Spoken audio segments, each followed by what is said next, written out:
We're in the information age, but facts are in short supply. Reject the noise, ask bold questions, and seek the truth with FBI whistleblower and common sense extremist Steve Friend.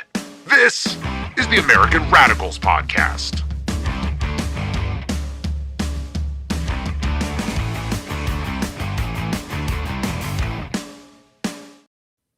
It is the American Radicals Podcast. It's Monday, February 9th, 2026, coming live on rumble.com/amradpod, YouTube at amradpod, over at X America News, at X Real Steve Friend. Look, guys, if you're over using X, formerly Twitter, just hop on over to YouTube and Rumble. It's way more fun. We got a lively chat.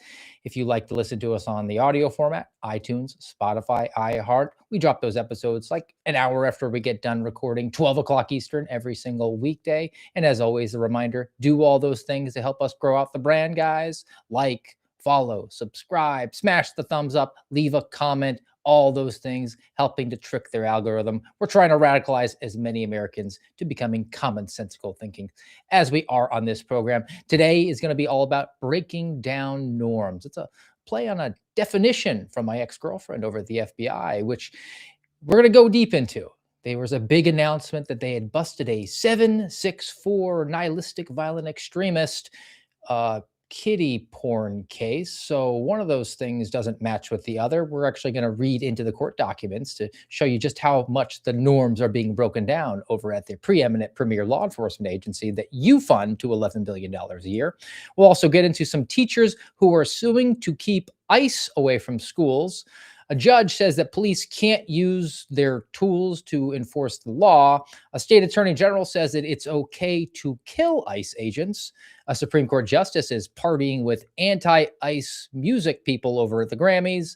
A courtroom win against meatball surgery. And we'll close it up with an update on a criminal case that pertained to some naughty language. So let's get after it.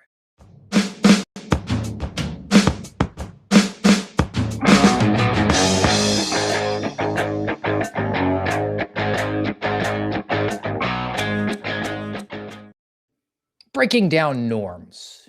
You're a taxpayer, right? Here on the AmRad Pod. I don't imagine we have very many illegal alien listeners, but if we do, make sure you give us a nice thumbs up, guys. Breaking down the norms, the expectation that you have from the preeminent, premier, self-anointed law enforcement agency for the country, the Federal Bureau of Investigation, which handles criminal matters and national security matters. You would hope that people there were vetted as having fidelity, bravery, integrity, and things that they told you that they were doing. You could take on faith that they were telling you the truth. You would be living in a fantasy world, though, because what's going on now is breaking down the norms of what your expectations are of what it is to do terrorism and what it isn't to do terrorism, because the FBI, the middle letter stands for B. It means bureau, which is short for bureaucracy, what, if you know anything about the government, means self-licking ice cream cone. Mission creep sets in constant need and search for ways to expand out what you can do so you can keep that sweet, sweet funding flowing every single year. So I've seen this term getting thrown out there, 764. Now, they're being advertised as a terrorist organization, a very specific one, a nihilistic violent extremist. Extreme being a very problematic term because extreme is very broad as an actual term. It's not specific. I'm extreme. I want to march all the illegal aliens down to the southern border, Trail of Tears style. I want to station an 18-year-old on top of Humvee with a 50 caliber so that they don't come back. That makes me extreme. I also go for a long run every single morning. That's atypical. Have you seen the 400-pound people walking around? That kind of makes me extreme, but extreme sounds scary, which is what the FBI knows, which is what they lean on when they're characterizing what seems to me to be a bunch of, a lot of cases, minors, but if not young adults who are on the internet trolling and engaging in some child pornography issues, but certainly not terrorism. Now, I've been tracking these stories and they have gotten a lot of attention. I know Sean Ryan, mega podcaster, has been big on it, but Sean Ryan doesn't have the subject matter expertise that we bring you here on the AMRAD pod. So I want to do a dive into one of the recent announcements that came from the FBI about a big takedown of a 764 nihilistic violent extremist and how it is breaking down the norms of what you would expect a national security focused agency or a criminal investigatory agency that are somehow in this gross blob relationship with each other, all characterized underneath one banner over at the FBI. So let's do a deep dive on that one. And it begins with, as it always does, and nowadays, social media, where I get a lot of this information you all should know, at FBI. A post came out. The headline reads, New York man and alleged member of nihilistic violent extremist organization 764 charged with receiving child pornography. Again, terrorism and child pornography. They are both bad, but do they necessarily coincide with each other very often? Not in my experience, that is. And I'll pull the statement here that came from Christopher Rea, co-deputy director, newly appointed, when he's not allowing the FBI to go after the wives of federal air marshals who are paralyzed on one side of their body as domestic terrorists for January 6th, he saw fit to say something like, the FBI won't tolerate these heinous acts and remains determined to stop these predators in their tracks. Along with our law enforcement partners, the dangerous criminals involved with the atrocious activities of violent online networks will be held accountable. A joining piece comes from the Department of Justice. It's a press release. Headline reads, New York man and alleged member of nihilistic violent extremist organization 764 charged with receiving child pornography. Now, what does the Department of Justice tell you what was going on here? We'll get into that, and then we'll actually get the charging document. So between October and December of last year, our bad guy near here, his name is Aaron Corey. He received video and image files depicting prepubescent minors engaged in sexually explicit conduct via the internet. So he was getting what is known as CSAM, child sexual abuse material. That's a proprietary term for law enforcement, specifically over at the FBI. They love using it. You would know it as child porn or kiddie porn. The complaint alleges that Aaron Corey is a member of 764, a criminal organization of nihilistic violent extremists operating within the United States. 764 targets vulnerable underage populations by using social media to encourage the possession, production, and sharing of extreme gore media and child sexual abuse material. Let me pause it there. There is one more thing worth saying, but terrorism. Terrorism is having an ideology, engaging in a violent action so that you can bring about some sort of political change due to fear amongst the populace, fear at the government level. Does any of that sound like terrorism? No, it sounds like perverts. But we're trying to marry the two because it's going to be very lucrative when it comes to getting that funding if you can say, we got a terrorist, when it's more than likely just a pervert. The last piece that comes from the Department of Justice, it kind of expands out what 764 is. Members of 764 seek to desensitize young people to violence and break down societal norms regarding it for the purpose of accelerating chaos with aim toward the disruption of society. So I guess that's where they're trying to jam this square peg into the round hole, disruption of society. Well, I think telling everybody to stay home and stay safe was a disruption of society. Could I characterize everybody who worked in federal, state, and local government who told you to shut down your non-essential business that you use to pay your mortgage and feed your family? Could I tell them that they're under investigation for being extremists, maybe terrorists? That certainly wasn't a societal norm, was it? But because nobody likes pedophiles. I mean, we all want them going in feet first to the wood chipper. Are you really going to shed a tear if you call somebody an extremist? If you use all resources at your fingertips in order to take down an evildoer who wants to hurt children? Is anybody really concerned about it? Well, you should be. And let me tell you, because there's more here than actually is led on by the Department of Justice. So I actually went and got the charging document, which we will work our way through. This is a criminal complaint, which was signed because the FBI apparently didn't see fit to go to grand jury, they needed a complaint so they could arrest this guy who they believed was an imminent threat, which is the only justification for a criminal complaint, or, terrorist. It's a pedophile, but we're going to call him a terrorist so that we can get a criminal complaint. Because if you're unaware, there's really like two ways that you bring somebody into custody in the FBI. The main way is you investigate, you bring the case over to the United States Attorney's Office, they bring it over to grand jury, you go testify, the grand jury will issue a true bill, an indictment, and then you can go forth and get your bad guy. But if there's some sort of imminence, like, oh my gosh, unless we get handcuffs on this person, he is going to hurt someone, then there's another route. And that's the criminal complaint. You go directly to a judge. The judge gives you an arrest warrant. You're required then to arrest the person. You can't just issue them a summons like they do for white collar and public corruption cases. You go arrest them. And then afterwards, you go to grand jury and indict them. It sort of inverts the process a little bit, but due to exigency, you get the person into custody. The criminal complaint here means that that was the route that the FBI went. There was exigency, a risk to the public safety. Let's see how much of a risk there actually was, though. Now, I'll throw it up again, but I might not keep it up there very long. It's kind of boring to look at. But one piece that you should know is the individual who signed off on the criminal complaint, the affiant, the agent for the FBI who swore this out, whose name is Kelly Daly, special agent since January 2025, so a probationary agent, who works also on the Joint Terrorism Task Force because Aaron Corey is a terrorist, as they're going to allege in this document. Or it's a newbie agent who's so desperate in order to check off all the boxes in order to get off of probation so that they can have that sweet, sweet government job for the next 20 years. They will just follow orders. A good German, mind you. And then there's also the question of why is a new agent working on national security cases when they should probably be doing criminal things so that they can develop the skill set. But that's not what the FBI is about now. So they put this Kelly Daly agent over on a Joint Terrorism Task Force where you're not going to get a whole lot of arrests. You're not going to check off all the things on that new agent logbook that you have to do. So you know what we'll do?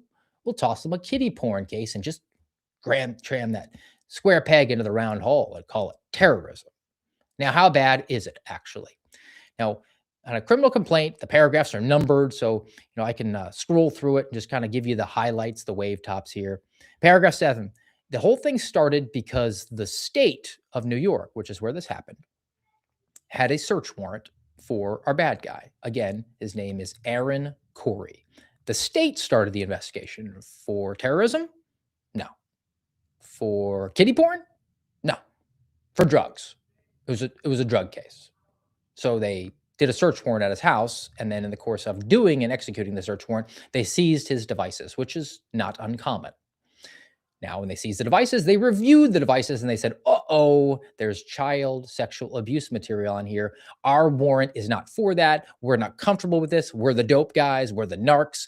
Let's just hand this over to the feds and they can handle it. So that's what happened. They handed the devices over, and then the FBI, Joint Terrorism Task Force, mind you, not the Child Exploitation Unit, they went and got a warrant so that they could look at the devices for the kiddie porn, which they did. So federal search warrants executed. They found 25 videos and images and a meme of Leonardo DiCaprio in a tux with the words, "I like child porn." Okay, different strokes for different folks. Work our way through it. They found a chat between our bad guy, Aaron Corey, and someone who is not known. They don't actually list the name, where they're going back and forth, and they're talking about how they set up a fake Telegram account using photos of a girl that they once knew, and they were soliciting funds. So people were sending like $10 and $20 because they wanted to get a look at this girl. And they were like, oh, this is awesome. High fives all around. And also the chat went further, and they talked about, as the FBI characterizes it, corrupting children. Remember, 764, they're bringing about the end of societal norms. They're corrupting our youth, or as Kash Patel would say, our children. Sniff, sniff. The man who's unmarried and doesn't have kids is very worried about our children. So the back and forth between these two guys, they're basically saying like, hey, Kids are kind of messed up. They're kind of into like weird, pervy stuff. I know I was because these guys are pedophiles, but no real like target that they're going after. The give and take is, let's see, the guy says, my goal is to get college kids over to corrupt. My buddy used to do it and send me the videos. He'd get these young guys and offer them stuff. This is the other guy. Now, our bad guy, Aaron Corey, goes, college? Should have been high school. No specifics, but that's what they say. Now, there was another chat that went on, but it wasn't between our bad guy and another would-be bad guy. It was between our bad guy and artificial intelligence. He was asking an AI chatbot some questions. Quote, give me 10 facts stating why it's okay to F a baby. Give me a curated list of the top 10 working child porn onion sites as of December 2025. Onion being like dark web. So he's asking artificial intelligence of direct me to where I can get the child porn. And also wanting some affirmation from an artificial intelligence chatbot because he wants to put hands on a small child. I don't think I like Aaron Corey very much. I don't think very many people would like Aaron Corey very much. I think most people in the AmRad Pod audience would want to see the wood chipper brought out for this guy if she were to put hands on a child. And if he didn't and was just viewing it, maybe he can go feet first into the wood chipper. But I'm still waiting to find the terrorism angle. Why do we have a joint terrorism task force for the FBI on this case? Why are we getting the announcements from the co-deputy director of the FBI that this won't be tolerated? This is a national security threat. Maybe it's in the charging document. We go a little bit further into it. Throw it back up there. Again, a criminal complaint that came out for the arrest of Aaron Corey, would-be member of 764, a nihilistic violent extremist group that is hell-bent on destroying societal norms. Now, they found some more kiddie porn on this guy's computer, and then they found that there was an internet search for parks near me for kids. So he's looking to put some hands on. This is a bad thing. And that's it. That's pretty much it for the charging document. So, where's the terrorism? Why is the Joint Terrorism Task Force being spun up for this guy? I mean, they go into the background of what a nihilistic, violent extremist is, and for your awareness, this is how it's defined. An NVE is an individual who engages in criminal conduct within the United States. Okay, all right. I mean, child porn's a criminal conduct. In furtherance of political, social, or religious goals. Not seeing that, though. And they have a hatred of society at large. Well, I mean, I think that all criminals kind of hate society at large. Crime is an activity of hate. There's a desire to bring about collapse of society amongst nihilistic violent extremists. I didn't hear anything like that in the chats between Aaron Corey and his co-conspirator or the artificial intelligence. I just heard them going back and forth, or read them going back and forth about how they like kiddie porn. Oh, here's where I wanted to get to. This is where they try to connect Aaron Corey to 764 and nihilistic violent extremism. The background of 764. They are nihilistic violent extremists who engage in criminal conduct within the U.S. and engage with other extremists abroad. The 764 network's accelerationist goals include social unrest and the downfall of the current world order. Still waiting. How's our bad guy into this? And is this an actual terrorist threat? Well, this is what the FBI, those crack investigators over at the premier self-anointed law enforcement agency for the United States of America, this is what they were able to uncover about Aaron Corey. Paragraph 23 of the criminal complaint. Aaron Corey's connections, an individual known to the FBI associated with 764, i.e. an informant, a snitch, turned this guy over. Why? I mean, is he getting paid? Is the FBI paying a 764 member? Are they providing material support to a terrorist? Or do they pop another guy and say, hey, give us your buddy so we'll go light on you? I don't know, but this is a snitch. Stated that the name Baggeth, Baggeth, was a white male in his mid-20s who was involved in 764 related chats. Baggeth was known for attempting to get girls to place bags on their heads and suffocate, I guess. Not terrorism, kind of bad. I mean, you maybe could bring up some sort of attempted manslaughter charge on that. The FBI located an online profile associated with their bad guy, Aaron Corey, under the username Baggeth. Oh, we connected the dots. This is our guy right now. His profile online said, "Hey, I'm a bag. I'll do anything for any occasion. Just hit me up with requests. Nothing Pro 764 related." So he's now denied involvement with 764 on his online profile, which was given to you by a 764 informant. And lastly, Aaron Corey participated in group chats using the alias Baggeth, and in the chats, he sent a song labeled 764 verse the FBI, because all these guys think like they're on the radar when in this case he actually was. Social norms. What was this? What's the actual takeaway here? Breaking down the norms. This is not terrorism at all. This is a pedophile, a pederast, a pervert, wherever level of alliteration you want to get to. Did he commit a crime? Yes. Does he need to go to prison? Yes. For a long time, probably like forever. And if not, then we put him in the wood chipper, because I think that's where all pedophiles deserve to go. But what was the point? Because the FBI has to sell itself. I mean, you got the FBI director out there, Kashyap Patel, talking about a 490% increase in nihilistic violent extremist arrests in the last year. I mean, they went from 10 to 59 guys. How do you think they did that?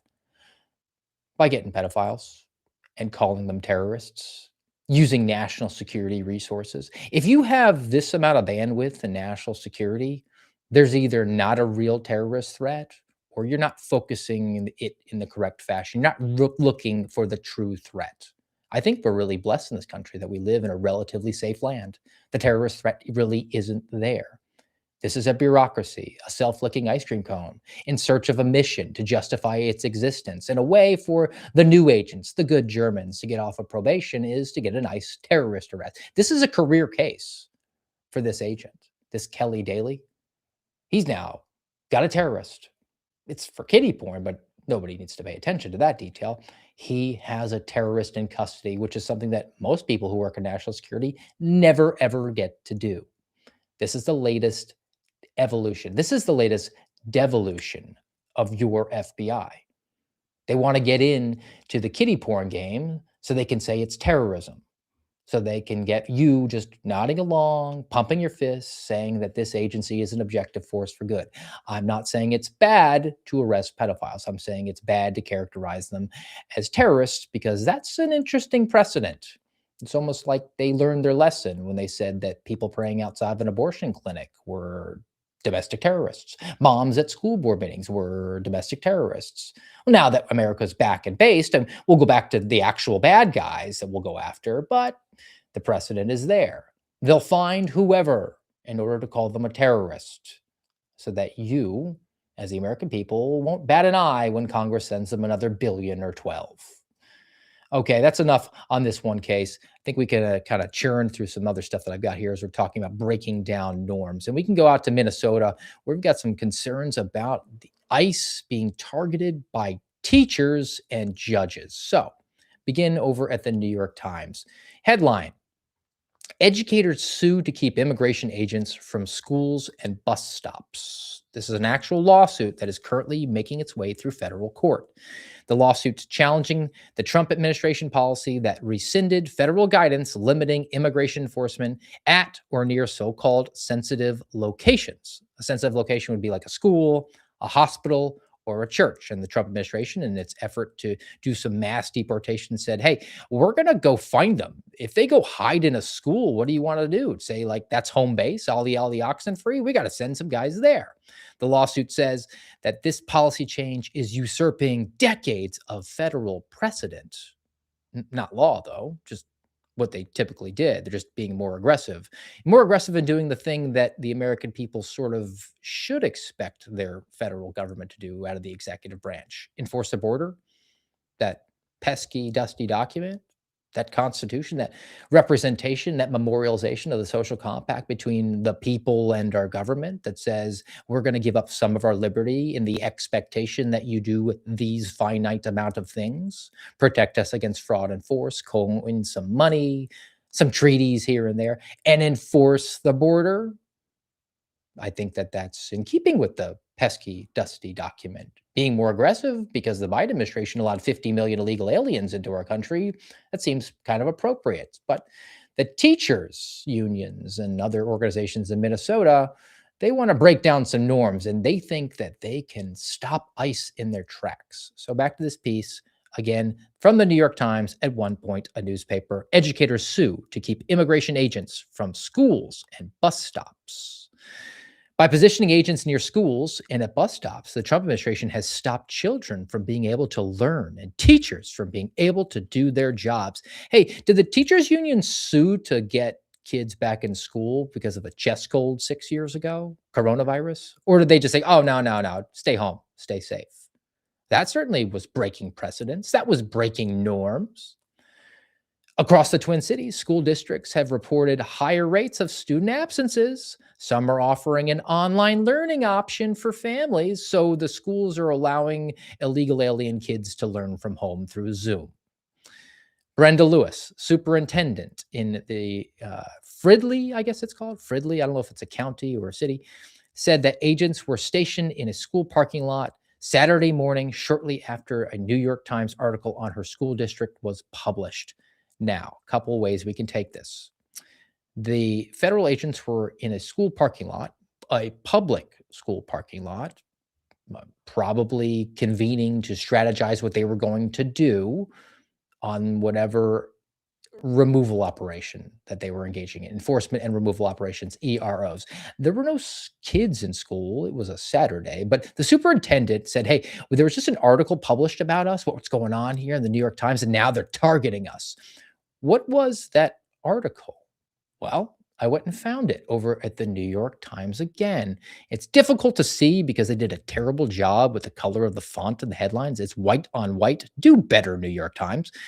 But it reads, a Minnesota school district guards against ICE from dawn to dusk because school districts now are going to stand in the gap. They're not interested in educating kids. They want to fight against ICE. And they cite the arrest, as they say it, the detention of the 5-year-old boy on his way home from school with his father. And we've covered that several times. That's the little boy who was detained because his father saw ICE and abandoned him and ran away. So ICE grabbed him and snatched him up and deported him because he's illegal. But because of a judge, they're now ollie oxen-free. Again, breaking down norms. Middle school's brand new principal for the school district had a voicemail with all these Spanish speakers on there. He could hear their fear. School officials loaded grocery bags filled with food for about 40 families of illegal aliens that they were shipping their school lunches home to them.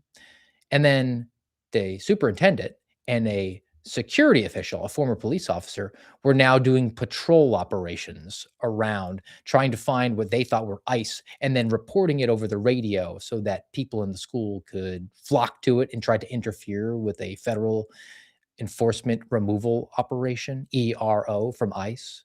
School districts, teachers, administrators, security officials who were allegedly trying to be in the business of educating kids. No, they're going to hashtag resist. That's normal or not. It's kind of breaking down norms here, aren't we?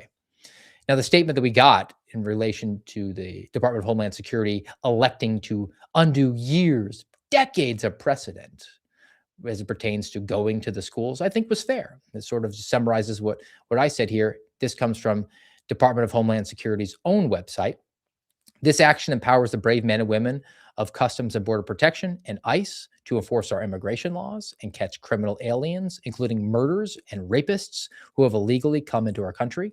Criminals will no longer be able to hide in America's schools and churches to avoid arrest. Eminently reasonable, eminently fair, and in keeping with the charge of the American people for our federal government to enforce the borders. That's the norm. And yet saying that makes me an extremist nowadays. Now, I mentioned some judges. Let's go to a new story about a judge, and this comes from Politico.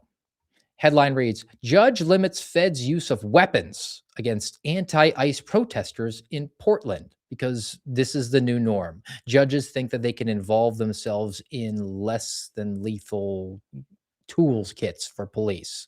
From the piece, a judge has ordered federal agents to stop firing tear gas and other crowd control weapons against protesters and journalists who regularly gather outside of an ICE facility in Portland. Oh, they gather out there to riot? And this judge says protesters who are obstructing access to the federal facility or trespassing but not engaging in violence shall not have these tools dispersed on them.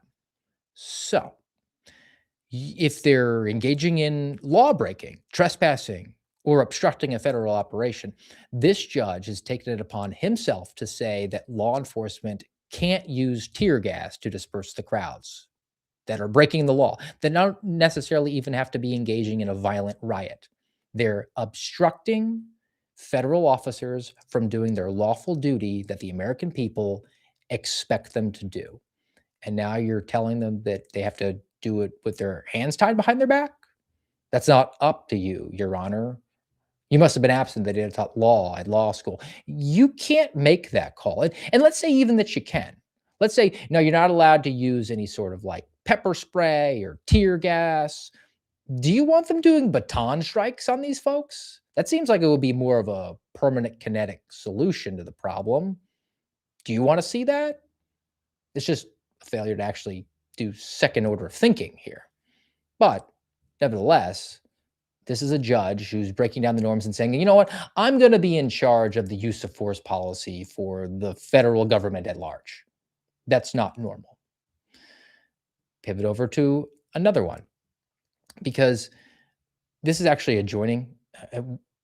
This is the mentality of the people in Minnesota, because the superintendent and the security forces that are driving around that are really interested in stopping ICE from doing their job, and the Portland judge who wants to take away the less than lethal capabilities of law enforcement.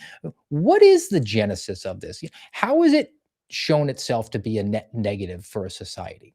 Now, I was thinking about this because I remembered that there was a court case of the state Supreme Court for Minnesota. And then there was an update from the state house where they're trying to pass a law, and it was dealing with the duty to retreat and the overall umbrella topic today of breaking down norms. Someone is threatening violence against you or your loved one, or just a perfect stranger, an imminent threat. Do you have a duty to run away, or are you allowed to protect yourself? Well, if you live in my state, in Florida, the land of milk and honey, where woke and ice storms go to die, then you get to protect yourself. But Minnesota is a different story. So just on curiosity, I did a little bit of research on this, and it's worth throwing out there because this is the craziness that we have, that this is considered to be normal now in a certain number of states out there. The headline from the Minnesota House of Representatives says, Bill to expand right to self-defense in Minnesota fails House vote. It is related to this state Supreme Court case, State versus Blevins. The Minnesota Supreme Court affirmed a decision that one does not have the right to use deadly force in a situation where they feel threatened if they have the opportunity to escape. So if somebody is threatening you verbally, or they actually have something, and you have the opportunity to run away, you can't draw a concealed firearm to protect yourself. In fact, if you do, you'll be prosecuted. That's how crazy things are in the state of Minnesota. That's the sort of mentality that leads a superintendent to do patrol operations outside of schools rather than just administer to the education of the local children. Now, it's their superintendents, there's crazy judges. What about the executive branch at a state level? And where are they falling on this? Talk about Portland, Oregon's lost, Minnesota's lost. How about the most purple state in the country, from what I can tell? Arizona. I've said it before. When I was there in 2024, all I saw going along the highway were billboards that read, Democrats for Donald Trump and Republicans for Kamala Harris. It is the fence sitter state, except for their attorney general's office and their corrupt governor. But let's talk about their attorney general, the chief law enforcement officer for the state of Arizona.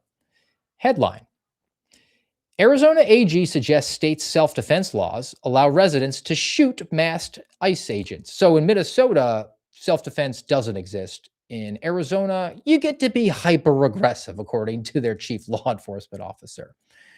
This is what she said. We have a stand your ground law that says that if you reasonably believe that your life is in danger and you're in your house or your car or on your property, that you can defend yourself with lethal force. Yes. This is the addendum, though, from this crazy attorney general. If you're being attacked by someone who is not identified as a peace officer, how do you know? Because her contention is that ICE agents who are wearing full kits and police placards and driving vehicles with blue and red lights and sirens on them, they haven't identified themselves and they're, quote, attacking you. So you will be in good standing by just drawing down and trying to shoot those ICE agents. Maybe that flies in the purple state of Arizona. It certainly doesn't fly when it comes to federal law. And even if it did, it's not going to end well for you. You're just going to wind up making a point and dead. All right, let's pivot to, this is kind of tangentially related to ICE and immigration enforcement, but just breaking down norms. Apparently, Supreme Court justices can get Grammys now. Now, I don't care about award shows. I never understood them to begin with. I don't know why you would sit down and watch hours and hours and hours of a bunch of communist leftist singers or actors talk about how they hate the country that has led to them making millions of dollars. The same thing, I wouldn't sit down and watch the opening ceremony to the Olympics. Why? Do I want to see a demonstration of the Last Supper where Jesus is represented as a fat lesbian? No, I've got better things to do. But I did see this. And on the subject of breaking down norms, this is from the Grammy Awards actual website. Ketanji Brown Jackson, but on this program, we call her Ketanji Jackson because Brown is her maiden name and the patriarchy always wins. Brown is not a girl boss name. It just means it's her father's name. Again, the patriarchy always wins. Ketanji Jackson was nominated for a Grammy, but she didn't win, just got the nomination, unfortunately for her. She was nominated because she read her own audiobook. It's her memoir called Lovely One, which I guess is a translation of her name. And because it's a communist organization that runs for the Grammys, and Ketanji Jackson is a communist, card-carrying communist in good standing, they saw fit to at least give her a nomination and invite her there where she could hang out with like Queen Latifah and talk about at that event recently, how bad ICE was. All right, we've got two more I want to get to, and breaking down norms. This one is kind of going in the positive direction because the way that norms have gone, at least for the 15 minutes, is that LGBTQIA _ hashtag rainbow kamikaze, like that's normal now.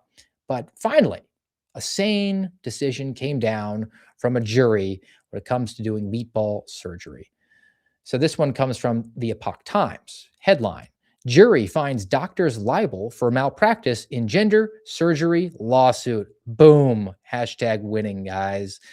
Jury found that a psychologist and a surgeon were liable for malpractice because they wound up doing a breast removal on a 16-year-old girl a couple of years back.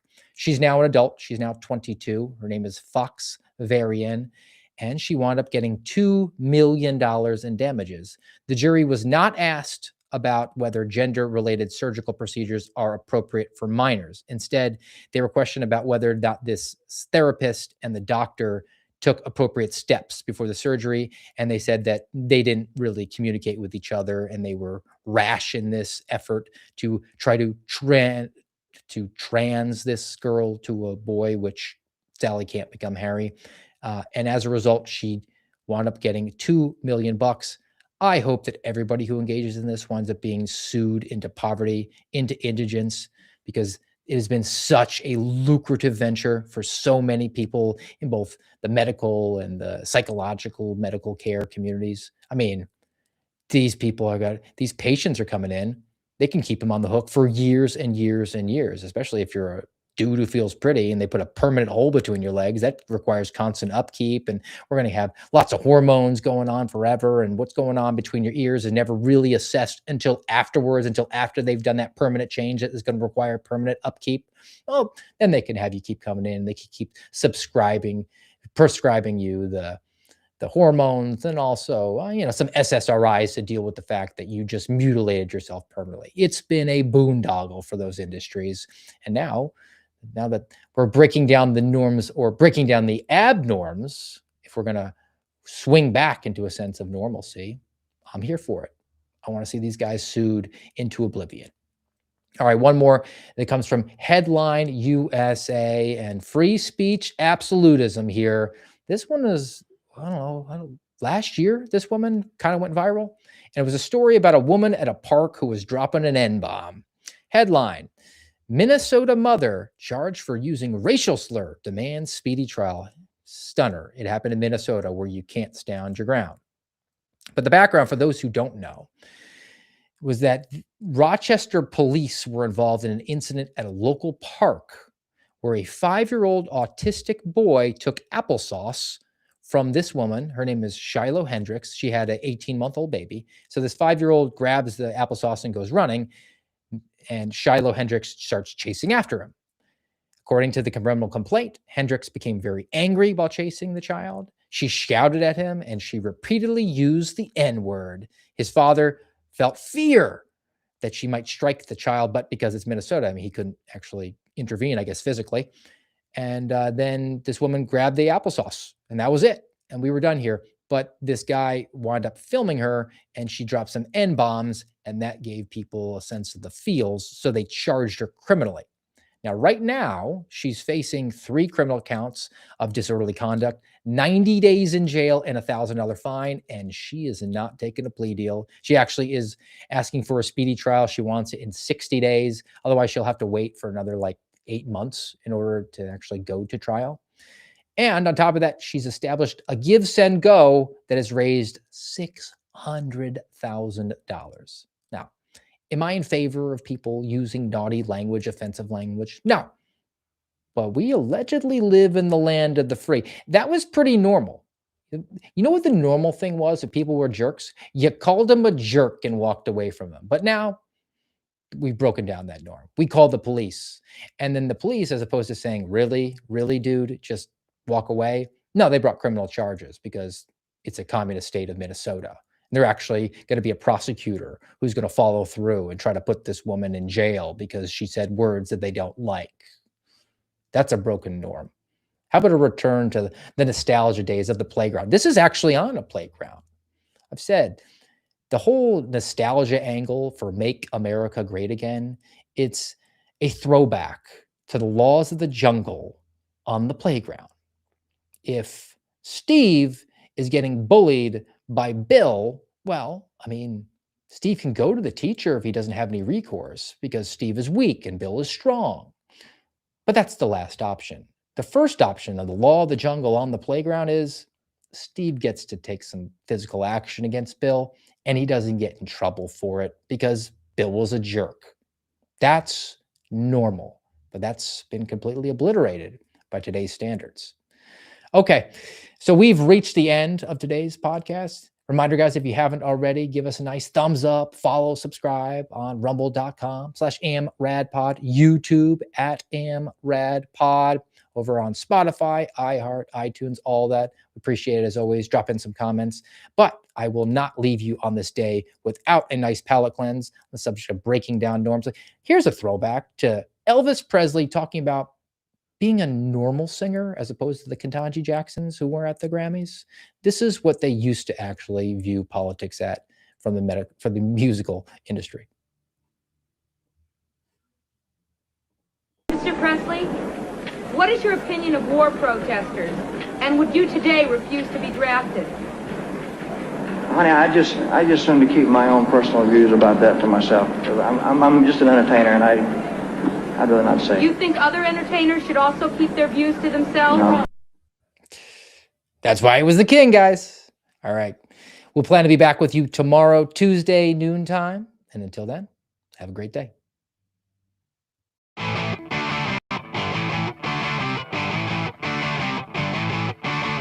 You've been listening to the American Radicals Podcast. Find us on YouTube, Rumble, and X @AmRad.